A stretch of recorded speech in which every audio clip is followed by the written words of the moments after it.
So let's keep going. And we are going to go to the next story, which is the hardware nobody asked for that might change everything. Disruption. I'm just kidding. I actually don't think that's exactly the case. But Valve's newly announced Steam Machine, and no, this is not a retread on their failed 2015 experiment. This time, it's different. The Steam Machine is a console-sized PC running SteamOS, and it's coming out in early 26. It's alongside a new Steam controller, which reviewers seem to say is pretty cool. And I can't wait for Crest. And the Steam Frame VR headset. Watch out, MetaQuest 3. So on paper, it sounds like they're going to go head-to-head with Microsoft and Sony. It's about $550 for base unit that performs kind of like a PS5. It runs 4K at 60 frames per second and looks like a mini Xbox. Looks like actually like a black GameCube. So Adam, tell me a little bit more about what you see with this thing. There's speculation that it's like 700 plus. The article I read had like two sizes. One was like a 512 gig box for that lower price point, and then like a 1 gig box for a higher price point. Just people fishing. I don't think it has not been announced yet as far as I'm aware. Yeah, I guess my quick take here is that like I like this play by Valve, but like anything, like I look at LinkedIn and the opinion pylon is already in like extrapolation to the moon mode, which I don't really want to jump into. Like let's compare this to 2015, right? Those machines failed for some pretty critical reasons. Number one was that they were built by third parties, which led to a bunch of confusing options, price point pressure, and really led to a really tough comp to just buying a regular PC. Now in 2026, Valve is building it like they did with the Steam Deck. Now also SteamOS. Before, it was Linux. Nothing ran on Linux in 2015. In 2026, because of Proton, that's been fixed. On most things run on Steam Deck absolutely well, obviously based on the specs. 2015 was also early in sort of that PS4 generation. 2026 is late in Gen 9. I think that's actually pretty good timing. So PS5 and Xbox gamers have some money to spend now, late in cycle. And I think this should comp well to PS5 Pro. But to be clear, it's still running Linux. It is, yeah. But the Proton system has fixed the Linux issue. Okay. Now things run on it. Before, very few games actually ran on Linux. Now most games do. So my hope as well is that maybe for the Steam Machine, they actually bring out some content exclusives. If they do Half-Life 3, that would be some damn good timing. Right. But those are just rumors. The challenges, I'll call it two. One is the specs and their actual shelf life. Buying sort of like a PS5 Pro-esque spec thing right now, how long will that last? Like a 2026 machine, next gen is coming in 2027, 2028. So for me, like the deck when it launched barely ran Elden Ring and Cyberpunk. And now my deck is actually bricked. It could only play indie games. So I think they're going to need to figure out some better lifecycle management to make sure titles actually run well on the hardware for the foreseeable future. Otherwise, it ends up just turning into the Steam Link. The main spec to watch there is 8 gigabytes of VRAM. This is the critical spec to watch since it'll actually bring down 4K and sort of high refresh rates that I think players have been pretty focused on, sort of PS5 Pro and above. Also anti-cheat and sort of anti-Steam. So SteamOS can't run titles that have kernel level anti-cheat. So those are titles like Valorant, Battlefield 6, GTA Online, just the online component, Fortnite, Rainbow Six Siege, PUBG, Call of Duty. What the fuck is left? Yeah, like, right. Wait, so wait, like, whoa. major PvP titles right now can't run on SteamOS. So they have to aggressively go after the relationships with these studios to figure out how to make sure that those things can run on this hardware. Also, things that are just off Steam can't run. So League of Legends, Fortnite, Minecraft, Roblox are definitely the notable ones. 90% of the revenue driven by gaming is not allowed to play on the Steam Deck. It's like, well, it's the same thing as like most of those titles. Like, okay, so League of Legends, Fortnite, Minecraft, Roblox are not on Steam, so you have that on PC. So for those reasons, the Steam Machine will not outsell the PS6. So LinkedIn, please get off that. That's so fucked. That's not the goal. It'll sell single-digit millions in sort of year one, and that's mainly going to be on price point and availability. It might take some share from Xbox, given that it can play a substantial number of titles and also get access to your existing Steam library. And I think it'll just do what Valve wants, which is to continue to expand its ecosystem. That's why I think it's a smart move and why Valve continues to be a pretty durable company. I don't think it needs to be a console killer to win here. It can sell single-digit millions and make its margin off of those. It just needs to execute against increasing engagement and expanding the ecosystem.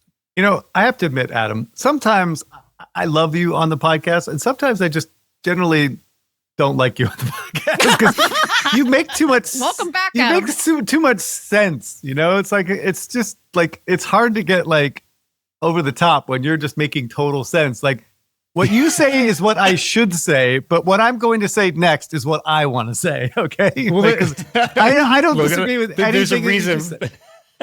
Like, Sorry, I'm not a very dramatic person. yeah, right? no, clearly not. Clearly not. Yeah. First of all, let me just say one thing. What the fuck are they doing making a VR headset at this day and age? What the fuck is that about? Like, why would you waste any money on R&D building that shit? They must be seeing something I am not in terms of usage on their platform or something. I don't know. But that seems like a really expensive thing. I think VR is kind of DED dead. All right. So let me start there. I do want to say I applaud them coming out with the console. I kind of wish they did this decades ago, building their own thing, like reinforcing the PC architecture and the PC platform as a whole. I mean, I think they kept it open for a long time. But I think what you're saying about the specs are actually the right approach to thinking about it. But from my perspective, I think the specs are actually really bad. Like, it's not good, right? Like, the CPU is actually quite good, but the GPU is fucking terrible. It's not future-proof at all. Like, the 8 gigabytes of RAM is a problem. They're going to have to rely heavily on, what is it, like frame generation and all that stuff. Yeah. It's like indie games at best. Like, things like, you know, CD Projekt's games and stuff like that's going to be really hard to run on this device, you know, which it's okay in a small device like the Steam handheld, but when you're talking about a fucking 65-inch, like, you know, 4K television, it's going to be fucking horrific, you know? So there's some issues there that I don't know if they're going to be able to optimize and fix. And then again, you know, back to what I was saying earlier, it's like, you know, with this anti-cheat thing and stuff that's not running on it, right, natively, it's like, dude, like 90% of the market is kind of eliminated by, or at least 90% of the revenue, and maybe 10% of the hype, you know, it's like what all that matters. But the big thing here is the price point. So the bill of materials kind of suggests a $700 price point. And I really have a hard time believing that Steam or Valve is going to subsidize this in any meaningful way. I mean, it's possible. It's possible. But a $700 price point is just a non-starter. I mean, that is a niche device at best, right? And frankly, the PS5 is just a better overall device and overall ecosystem, you know? Chris, is it a niche device for a niche market? Like, that's what I don't understand. It's like, if the idea is that the play pattern is, hey, it's going to be more indie games, we get that you're going to play your big games on your PC that you probably have. Why would you want to spend that much money for that small amount of content? That's what I don't get from like a market fit perspective. Sometimes I think people assume that people are either PC gamers or console gamers. Yeah. But there's enough market data there to suggest that there's a lot of people that have like a good high-end PC and then have that secondary console device and like have a TV and want to play some of those games on PC. So like right now, if I'm an Xbox player, I don't own that many games because I have Game Pass for a long ass time, right? I want to have access to my Steam library on my TV, right? Like there's a pretty compelling part of that. The problem is for PS6 and like PS5 players right now, right? Like there's a ton of content that I want day one already on console. And then when PS6 come out, it's going to come out with a significantly better spec and be more future facing. So I think for PS5 players, it's a significantly weaker argument. But like I'm saying this as somebody who currently has a PC connected to my TV because I want to be able to play higher spec games and be closer to the Steam ecosystem on my TV. When GTA 6 comes out, it's only on console. Like, I mean, you can't even buy it on this machine, right? This machine's not contemporary in that way. It's I didn't have GTA 6 on my list, but that's a really good call. What really bothers me about this is not necessarily what it is, because I do support it. I think it's a great idea. I think they're basically going to eat some of the Xbox's share, but I'm spending way too much time at the actual coverage of the story as opposed to covering the story myself. I want to be crystal clear on this point because Yoast was driving me insane with this bullshit. This is not innovation on distribution.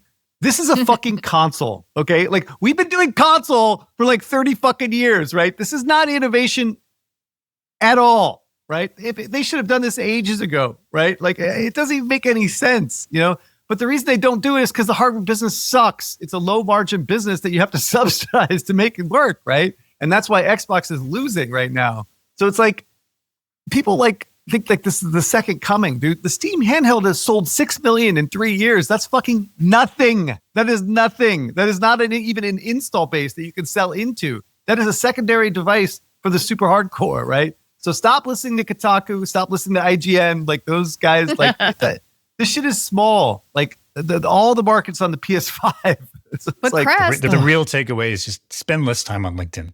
I think I got to shut it down. It's too much. But Crest, the Xbox ROG Ally is exceeding its expectation sales for the high-end unit of 20. Well, I mean, they don't because they sold in like 500,000 units. Exactly, right? I mean, we should just get like a betting pool on how many units they're going to announce, and it's going to be under 1 million, I would have to imagine. Press, Xbox is maybe going to do 4.5 million hardware units this year. Steam Deck is doing 2 million.